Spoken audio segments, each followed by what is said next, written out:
బట్టతలతో బాధపడుతున్నారా? ఆధునితనమైన పద్ధతిలో హెయిర్ ట్రాన్స్ప్లాంటేషన్ చేయబడును. Face clinic Hyderabad. నమస్తే, welcome to Suman TV. Janasena విజయాన్ని కాంక్షిస్తూ మెగాస్టార్ చిరంజీవి గారు జనసేన పార్టీకి 5 కోట్లు విరాళంగా అందించారు. హైదరాబాద్ శివార్లో విశ్వంబర షూటింగ్ స్పాట్కి వెళ్ళినటువంటి పవన్ కళ్యాణ్ అలాగే నాగబాబును నేనున్నాను అని అంటూ భరోసా కల్పిస్తూ జనసేన పార్టీకి 5 కోట్లను విరాళంగా ఇచ్చారు. ఈ అంశంపై మాట్లాడేందుకు మనతో పాటు ఉన్నారు ప్రముఖ పొలిటికల్ అనలిస్ట్ చందు శ్రీనివాస్ గారు. Hello sir. హలో అండి. సార్, నిన్న మొన్నటి వరకు అసలు వాళ్ళ ఫ్యామిలీ తోటి సపోర్టింగ్ ఉంటుందా లేదా వాళ్ళ ఫ్యామిలీ నుంచి అనుకున్న స్టేజ్ నుంచి ఇప్పుడు మొత్తం ఫ్యామిలీ అంతా కూడా మేము ఉన్నాము అని అంటూ సపోర్టింగ్గా వస్తుంది పవన్ కళ్యాణ్ గారికి. సో రీసెంట్గా చిరంజీవి గారు కూడా జనసేన పార్టీ కోసం అని ఒక విరాళంగా 5 కోట్లను కూడా ఇచ్చారు. అలాగే వాళ్ళ ఫ్యామిలీ మెంబర్స్ అందరూ కూడా రామ్ చరణ్ కానివ్వండి, ఉపాసన కానివ్వండి, ప్రతి ఒక్కరు కూడా మేము అందరం ఉన్నాం మీకు, మేము సపోర్టింగ్గా అండ్ ప్రచారం కూడా వస్తాము అని అంటున్నారు. సో ఇది ఏ రకంగా మనం చూడొచ్చు అంటారు? ఈ పార్టీకి ఎంతవరకు కలిసి వచ్చే అవకాశం ఉంటుంది? డెఫినెట్గా కలిసి వస్తుందండి. ఎందుకంటే మెగా ఫ్యామిలీ ఎప్పుడు కూడా వాళ్ళు చిరంజీవి గారిని ఆయన మాటను ఎదిగిన వాళ్ళు వీళ్ళంతా. ఇప్పుడు 8 మంది హీరోలైనా ఆయన దగ్గర డిసిప్లిన్ నేర్చుకున్నారు, కష్టం నేర్చుకున్నారు, ఎవరితో ఎలా ఉండాలో అన్నీ అలవాటు చేసుకుని ఉన్నారు. ఆయన మాట రాజకీయాల్లో ఓనమాలు నేర్చుకున్న పవన్ కళ్యాణ్ గారు యువరాజ్యం అధ్యక్షుడి నుంచి వాళ్ళ అన్నగారు పార్టీ పెట్టిన మెర్జ్ చేసిన కాంగ్రెస్లో అది నచ్చక జనసేన పార్టీ పెట్టి ఉన్నాడు ఇప్పుడు వరకు. చాలామంది ఆయన పార్టీకి ఎటువంటి సపోర్ట్ ఉండదు అని చెప్పి చాలామంది అనుకున్నారు. కానీ పలు సందర్భాలు అన్నప్పుడు ఆయన కోరిక ఎప్పుడైనా నెరవేరుతుంది, నేను సాధించలేనిది నా తమ్ముడు సాధిస్తాడు, ఏ రోజుకైనా ముఖ్యమంత్రి అవుతాడని పలు సందర్భాల్లో చిరంజీవి గారు చెప్పిన ఎవరు వదులుకుంటారు చెప్పండి? ఆయన్ని సొంత బిడ్డలాగా చూసుకున్న వ్యక్తి. ఆయన నక్సలిజంలోకి వెళ్ళి చదువు ఎక్కువగా అవ్వకుండా ఇంటర్ 2-3 సార్లు రాసిన పవన్ కళ్యాణ్ గారు ఆ వ్యక్తి నక్సల్స్లోకి వెళ్ళిపోదాం అడవుల్లో కానీ ఆనంద్ సాయితో వెళ్ళిపోయే పరిస్థితి నుంచి, వాళ్ళ అన్నగారి లైసెన్స్ గన్ను కాల్చుకుందాం అనుకునే పరిస్థితి నుంచి ఒక బిడ్డలాగా సురేఖ గారిని దగ్గరుంచి అతన్ని పెంచాడు. కాబట్టి వెంకటరత్నం గారి తండ్రి చనిపోయిన తర్వాత బాధ్యత అంతా అన్నదమ్ములు ఇద్దరిని కావచ్చు, అక్క చెల్లెల్ని కావచ్చు, చెల్లెల్ని కావచ్చు, అందరినీ చూసుకుంది ఎవరు? చిరంజీవి గారే. కాబట్టి ఆ మాటను ఎదిగిన ఆ వ్యక్తి ఒక మంచి నాయకుడిగా ఎదిగితే ఆయనకు కూడా సంతోషమే కదా.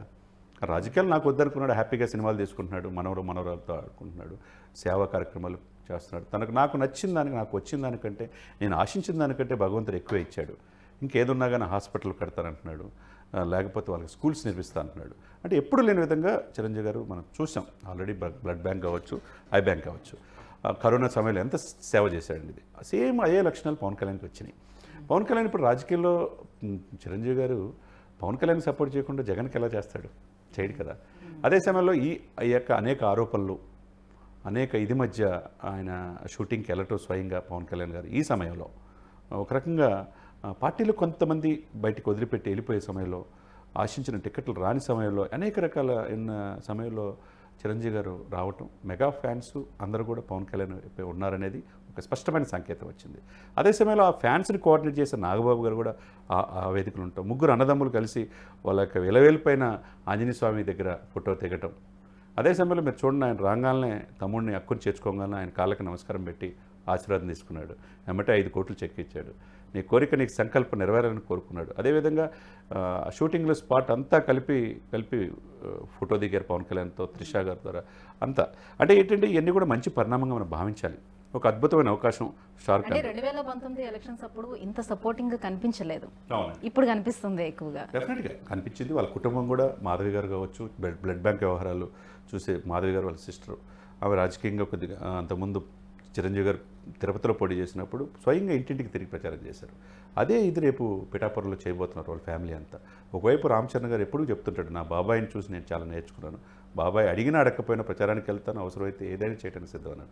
ఒకవైపు ఉపాసన గారు కావచ్చు, ఏదున్నా కానీ అతని కేసు మేము ఉన్నామనే భరోసా మెగా ఫ్యామిలీతో పాటు ఇండస్ట్రీ కూడా ఇప్పుడు చూస్తుందంటే, అతను ఎన్నాళ్ళు కష్టపడ్డాడు దశాబ్దం పైనే, అతను వస్తే ఏదో మారిద్ది, మనమంతా బాగుంటాం, 24 క్రాఫ్ట్స్ బాగుంటాయి, పవన్ కళ్యాణ్ గారు ముక్కుసూటిగా ఉండే వ్యక్తి అని అనుకునే వాళ్ళు కూడా ఉంటారు కదా ఇండస్ట్రీలో.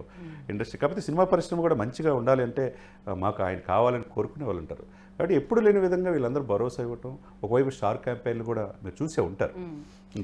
సెలబ్రిటీస్ ఉన్నారు ఎక్కువ మంది. సో ఇంతమంది సెలబ్రిటీస్ ప్రచారానికి వచ్చే ఎంతవరకు వాళ్ళకి ప్లస్ అవుతుంది అండి కూటమికి? డెఫినెట్గా. ఎందుకంటే దాంట్లో స్టార్ క్యాంపెయిన్ నాగబాబు గారితో పాటు ఇప్పుడు జానీ మాస్టర్ కావచ్చు, లేకపోతే మొగల్ రేకులు ఆయన కావచ్చు, అంబటి తిరుపతి రాయుడు జగన్మోహన్ రెడ్డి గారికి వచ్చి వారం తిరక ముందే ఎందుకు రిటర్న్ వచ్చాడు అంటే ప్రపంచం మెచ్చిన తెలుగు క్రికెట్ క్రీడాకారుడు నేను జగన్ గారి దగ్గర ఉండలేనన్న ఉద్దేశంతో ఈయన దగ్గరికి వచ్చాడు. ఈయన దగ్గరికి వచ్చిన తర్వాత ఈయన విధానాలు కావచ్చు నచ్చింది. తర్వాత ఇప్పుడు స్టార్ క్యాంప్ ఎవరు ఊహించలే, ప్రచారం గుంటూరు ఎంపీ కానీ అవనగడ్డ నుంచి కానీ పోటీ చేస్తారనుకున్నారు. ఇప్పుడు సమయం కాదనుకున్నాడేమో తెలియదు. ఇప్పుడు అతను కూడా ప్రచారం చేయడం ఒక రకంగా క్రికెట్ అభిమానులు కూడా ఆంధ్రప్రదేశ్ కావచ్చు, తెలంగాణ కావచ్చు, దేశవ్యాప్తంగా ఉంటారు. క్రికెట్ పిచ్చి ఉన్నారు. వాళ్ళ అభిమానులు యూత్ ముఖ్యంగా ఉంటారు. వాళ్ళు అంబటి తిరుపతి రాయుడు అంటే ఒక పేరు ప్రతిష్ట ఉన్నది కాబట్టి, ఈ దేశానికి అండర్-19 క్రికెట్ కప్ సాధించిన వ్యక్తి తెలుగు వ్యక్తి కాబట్టి, అదే గుంటూరు జిల్లా పరిసర ప్రాంతాలు ఎదిగినవాడు కాబట్టి, ఇక్కడ మనం చూస్తే కేసీఆర్ గారి ఫామ్ హౌస్ పక్కన ఆయన కూడా ఒక 25 ఎకరాలు సేద్యం చేస్తాడు. వ్యవసాయం అంటే ఆయన కూడా ఇష్టం. ఆయన్ని కేసీఆర్ గారు కూడా పలు సందర్భాలు ప్రశ్నించాడు. ఇప్పుడు ఏంటంటే పవన్ కళ్యాణ్ విధానాలు నచ్చి పవన్ కళ్యాణ్ యొక్క మాట్లాడిన తర్వాత 3 అవర్స్ ఆయనతో క్యాంపెయిన్ చేయడానికి సిద్ధపడ్డాడంటే ఒక రకంగా అంటే సినీ లోకం నుంచే కాకుండా క్రీడా లోకం నుంచి కూడా సపోర్ట్ ఉంటుందని అర్థం చేసుకోవచ్చు. అదేవిధంగా ఆది కావచ్చు, గెటప్ సీన్ కావచ్చు, వీళ్ళందరూ కూడా రావటం అనేది పృథ్వీ రకంగా సినిమా ఇండస్ట్రీ వీళ్ళతో పాటు అనేక మంది మహిళలు కూడా వస్తారు సినీ ఇండస్ట్రీస్ నుంచి.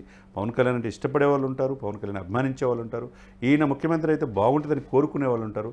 రాజకీయంగా మా సినిమాల్లో ఆ రోజు ఎన్టీ రామారావు తర్వాత మాలో ఏం తక్కువ, ఒక ప్రయత్నం అయితే చిరంజీవి గారు చేశారు కదా, ఆ తర్వాత అది ఫుల్ఫిల్ చేయగలడు పవన్ కళ్యాణ్ గారు అయితే అని సపోర్ట్ చేసేవాళ్ళు ఇండస్ట్రీలో చాలామంది ఉన్నారు ఇప్పటికీ. కాబట్టి ఇవన్నీ కూడా ఒకవైపు ఫ్యామిలీ సపోర్ట్ బాగా పెరిగింది, ఇంకొక వైపు ఇండస్ట్రీ నుంచి కూడా సపోర్ట్ బాగా పెరిగింది. సో జనాల యొక్క అభిమానము పెరుగుతూ వస్తుంది. సో ఇన్ని రకాలుగా సపోర్టింగ్ పెరుగుతుంది కాబట్టి ఈసారి అధికారం తథ్యమని అనుకోవచ్చా? డెఫినెట్గా అంటే వాళ్ళంతా మనస్ఫూర్తిగా సపోర్ట్ చేయాలి. అదేవిధంగా కూటమిలో చిన్న చిన్న ఇవన్నీ ఉంటే కూడా సెట్ చేసుకోవాలి. అదేవిధంగా చంద్రబాబు నాయుడు గారు అదే సమయంలో ఆయనకి పవర్ షేరింగ్ అనే పాయింట్లో కూడా పలు సందర్భాల్లో ఆయనకి ఇవ్వాల్సిన అవసరం కూడా ఉన్నది. అది చెప్తే డెఫినెట్గా కూటమి సక్సెస్ అవుద్ది. వీళ్ళ యొక్క ప్రచారం కావచ్చు, ఇకవైపు జనసేన కార్యకర్తలు 21 స్థానాలు గెలిపించుకోవాలి. పవన్ కళ్యాణ్ ఎట్టి పరిస్థితుల్లో పిఠాపురంలో అఖండ మెజార్టీతో గెలవబోతున్నాడు. అదే సమయంలో తనకు మిగతా 20 స్థానాలు గెలిపించుకోవాలి, 2 ఎంపీలు గెలిపించుకోవాలి. దీంతోపాటు 144 టీడీపీ నిలబడిన చోట, 10 అసెంబ్లీ బీజేపీ నిలబడిన చోట ఈ క్యాడర్ అంతా కూడా వాళ్ళకి ఓట్ ట్రాన్స్ఫర్మేషన్ జరగాలి.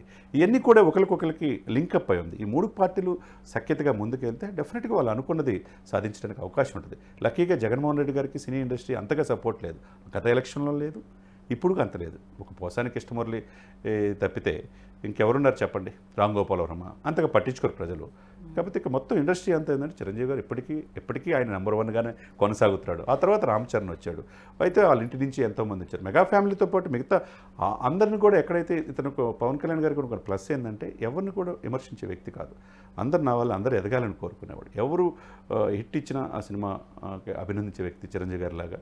తర్వాత మనం చూసాం జూనియర్ ఎన్టీఆర్ అభిమానుల్ని, అల్లు అర్జున్ అభిమానుల్ని, ప్రభాస్ అభిమానులు కూడా ఎక్కడికి వెళ్ళినా వాళ్ళని కూడా ప్రశంసించడం, మహేష్ గారి అభిమానుల్ని ప్రశంసించడం. ఒక రకంగా ఫ్యాన్స్ అందరూ కూడా నిజమే కదా మనమంతా ఒకటిగానే భావన ఆయన కలగజేశాడు. కాబట్టి ఒక రాజకీయ నాయకుడిగా, ఒక సినిమా రంగమే కాకుండా రాజకీయ నాయకుడిగా ఆయన సపోర్ట్ చేయాలనే భావన వాళ్ళు అంటే ఉంటుంది. సినిమా వేరు, రాజకీయం వేరు, ఇది ఎంటర్టైన్మెంట్ కదా. సో వీళ్ళు చేసేటువంటి ప్రచారం ఏ మేరకు అసలు కలిసి వచ్చే అవకాశం ఉంటుంది, ఎంతవరకు జనాల్లోకి వెళ్ళే అవకాశం ఉంటుంది? జనాలు ఆ రకంగా విడదీసి కూడా చూస్తారు కదా, సినిమా వేరేగా చూస్తారు, రాజకీయం వేరేగా చూస్తారు. మీరు అన్నదాంట్లో నేను ఏకీపిస్తా. ఒకప్పుడు ఎన్టీ రామారావు గారు తెలుగువారి ఆత్మగౌరవం కోసం టీడీపీ పార్టీ పెట్టాడు. ప్రతి ఇంటింటికి వెళ్ళాడు, తిరిగాడు, అక్కడే స్నానం చేశాడు, అక్కడే భోజనం చేశాడు, ప్రతి ఒక్కరిని ఆప్యాయతగా పిలిచాడు. మరి ఢిల్లీ పీఠాన్ని ఢిల్లీ పెద్దలే తలదన్నే విధంగా ఢిల్లీలో మన తెలుగు వాళ్ళ ఆత్మగౌరవం నిలబడాలన్నారు. ఆ విధంగా అధికారంలో వచ్చాడు కదా. ఆ తర్వాత ఆ లెగసీని చంద్రబాబు నాయుడు గారు 14 సంవత్సరాలు కాపాడి ముఖ్యమంత్రి అయ్యాడు కదా. ఆ తర్వాత ఎవరు వచ్చారు? ఒకవైపు మనం చూస్తే తమిళనాడులో జయలలిత గారు వచ్చారు, విజయకాంత్ గారు రాజకీయాల్లో సక్సెస్ అయ్యారు. ఆ విధంగా రజనీకాంత్ వస్తారనుకున్నారు, రాలేదు. కాబట్టి ఇక్కడ ఆంధ్రప్రదేశ్లో ఉన్న పరిస్థితులు చిరంజీవి గారు ప్రయత్నం చేశారు. తర్వాత ఆయన రాజకీయాలు ఇమ్మడలేపాడు. ఆ అవకాశం పవన్ కళ్యాణ్కి ఉంది. ఇప్పుడు ఈ రోజు కాకపోయినా రేపైనా ఆంధ్రప్రదేశ్ రాష్ట్రానికి ముఖ్యమంత్రి ఆయన అవుతాడు, అందులో డౌటే లేదు.